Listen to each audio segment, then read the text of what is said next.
hey guys এয়া চাকছো সৰু ল'ৰাকেইটা ক'ত খানা খাইছে আৰু কিহৰ খানা খাইছে লগ লাগি চাই থাকিব ভিডিঅ'টো সম্পূৰ্ণভাৱে আৰু স্ক্ৰিপ্ট নকৰাকৈ ভাবিলোঁ আপোনালোককো অলপ দেখুৱাওঁ ল'ৰা ছোৱালীকেইটাৰ কাৰুকাৰ্য এতিয়া আহোঁ ৰেচিপিৰ ভিডিঅ' লৈ hello' guys welcome to my YouTube channel Kamala Azmi blog কি খবৰ আপোনালোকৰ নিশ্চয় ভাল আমিও ভালে আছোঁ আপোনালোকৰ আশীৰ্বাদত আজি এটা ৰেচিপি বুলি ক'ব লাগিব এটা খানাৰ আয়োজন ল'ৰা ছোৱালীকেইটাই মহ খেদিব গৈছে তাৰে এটা সৰুকৈ খানা এটা কৰিছে ভাবিলোঁ ময়ে বনাই দিওঁ যিটো সৰু ল'ৰা ছোৱালী হয় মোৰ ল'ৰাটো তেওঁলোকৰ লগত খেদিছে আজি মাংস বনাম চাওকচোন মাংসখিনি কেনেদৰে বনাম ইতিমধ্যে কেৰাহীটো তেল গৰম হ'বলৈ দি দিছোঁ তাৰপিছত মই তেজপাত পিঁয়াজখিনি লগতে দি দিছোঁ যিহেতু তেলটো গৰম হৈছেয়ে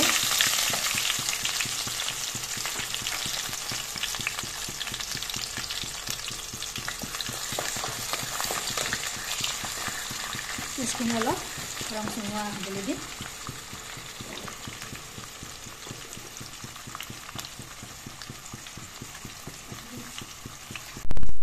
হে গাইজ আজি আপোনালোকৰ মাজত লৈ আহিছোঁ এটা মাংসৰ অন্য ৰেচিপি এয়া মাংস লৈছোঁ মাংস চাবচোন কিহেৰে সৈতে বনাওঁ এইফালে আকৌ ভাত বনাইছোঁ এনেদৰে মই চচপেনত এনেদৰে ভাত বনাওঁ আজি তাৰমানে ল'ৰা ছোৱালীকেইটাৰ মহৰ খানা ইয়াতে বনাই দিছোঁ যিহেতু সৰু ল'ৰা ছোৱালী হয় আমাৰ সৰু ল'ৰাটোও আছে এয়া ভাত বনাইছোঁ এতিয়া মাংস বনাম চাই থাকিব ভিডিঅ'টো সম্পূৰ্ণভাৱে আৰু স্ক্ৰিপ্ট নকৰাকৈ ইয়াতে এতিয়া নিমখ দিম 2 চামুচ হালধি গুড়ি দিম 2 চামুচ জলকীয়াৰ গুড়ি দিছোঁ সৰু চামুচেৰে 2 চামুচ ধনিয়াৰ গুড়ি দিছোঁ 1 চামুচ আৰু জিৰাৰ গুড়ি দিছোঁ 1 চামুচ এইখিনি অলপ লৰাই ল'ম এই তেলখিনিতে ইয়াতে এতিয়া মাংসখিনি বহুৱাই দিম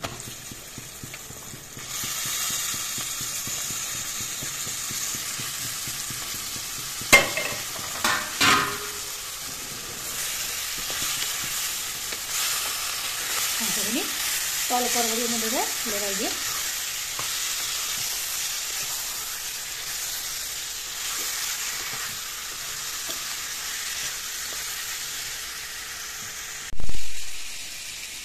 এইফালে দেখিছেনে ভাতটো উতলিব ধৰিছে এনেকৈ বনাই খালে বিভিন্ন বেমাৰৰ পৰা হাত সাৰিব পাৰি যিহেতু আজিকালি মানুহৰ গেষ্ট্ৰিকটো বেছি হৈছে তাৰপিছত ডায়েবেটিছ থকা ৰোগীও খাব পাৰে আৰু প্ৰেছাৰ থকা ৰোগীও এনেদৰে ভাতটো বনাই খাব লাগে ইয়াৰ মাৰটো কাঢ়ি দিব লাগে মোৰ ভিডিঅ'বিলাকত আপোনালোকে দেখিছে মই ভাতটো এনেদৰে বনাওঁ ইয়াত মাংসখিনি মই এনেদৰে তল ওপৰ কৰি লৰাই দিছোঁ এতিয়া ইয়াত আদা নহৰু পেষ্টটো দি লওঁ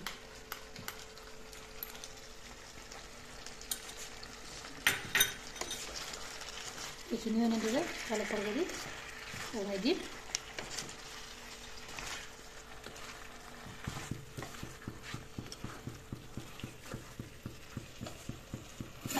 ইয়াৰ ভাতটো হৈ গ'ল মাৰ কাঢ়ি এনেদৰে থৈ দিছোঁ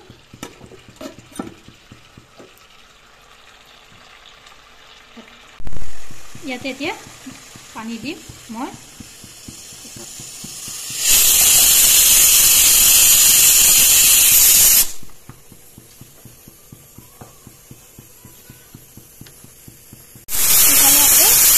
কেইটামান হুইচেল মাৰিবলৈ দিছোঁ এতিয়া মাংসখিনি পানী দি দিলোঁ মই দি এতিয়া সিজিবলৈ দিম এয়া ঢাকনিখন মাৰি থৈ দিলোঁ মই এয়া ঢাকনিখন গুচাই দিলোঁ এফালৰ পৰা তলফাল কৰি এনেদৰে লৰাই দিলোঁ আৰু ইয়াতে এতিয়া আলুখিনি এটা বইল কৰি লৈ লৈছোঁ আলুখিনি ইয়াতে দি দিছোঁ এটা চিটি মাৰি লৈছোঁ আলুখিনি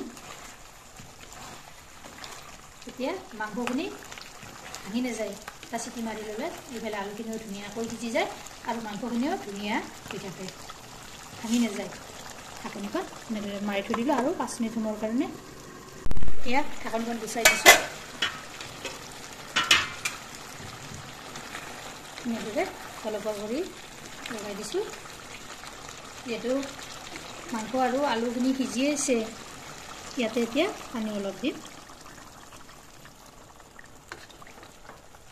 আৰু অলপ দি দিছোঁ এইখিনি এতিয়া ভালদৰে উতলিবলৈ দিম ইয়াত ঢাকনিখন মাৰি দিব নালাগে আৰু ইয়াত এতিয়া মই এটা সিক্ৰেট মছলা দিম কি জানেনে চাওক ইয়াত লং ইলাচি মই এনেদৰে গুৰি কৰি থৈ দিওঁ ইয়াতে এচামুচ দি দিছোঁ খুবেই টেষ্টি হয় হোৱাৰ আগে আগে এনেদৰে দিব লাগে গোন্ধও থাকি যায় আগতীয়াকৈ দিলে গোন্ধ নোহোৱা হয় সেইকাৰণে হোৱাৰ আগে আগে দিব লাগে মই এনেদৰে দি দিওঁ মাংসৰ আঞ্জাখন খুবেই টেষ্টি হয় এতিয়া কেইমিনিটমান সময় আৰু উতলিবলৈ দিম এয়া 5 মিনিট হৈ গৈছে এয়া মাংসখনো মোৰ হৈ গ'ল এয়া নমাই থৈ দিলোঁ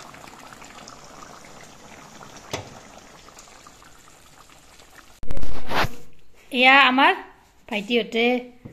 খানা খাবলৈ লৈছে মোৰ খানা এয়া আয়ান হাই দিয়া আয়ান আমাৰ দুনু এইফালে মোৰ সৰু ল'ৰাটো বিৰাট লাজকুৰীয়া এয়া আমাৰ বাবুলি হাই দিয়া বাবুলি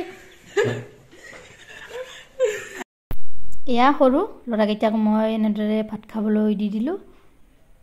খুবেই আনন্দ কৰে সিহঁতে মোৰ অসমীয়া সমাজত এইটো পৰম্পৰা মহ খিদবা যাওঁ ভিডিঅ'টো ভাল লাগিলে লাইক কৰিব শ্বেয়াৰ কৰিব কমেণ্ট কৰিব আৰু মোৰ চেনেলত যদি নতুনকৈ আছে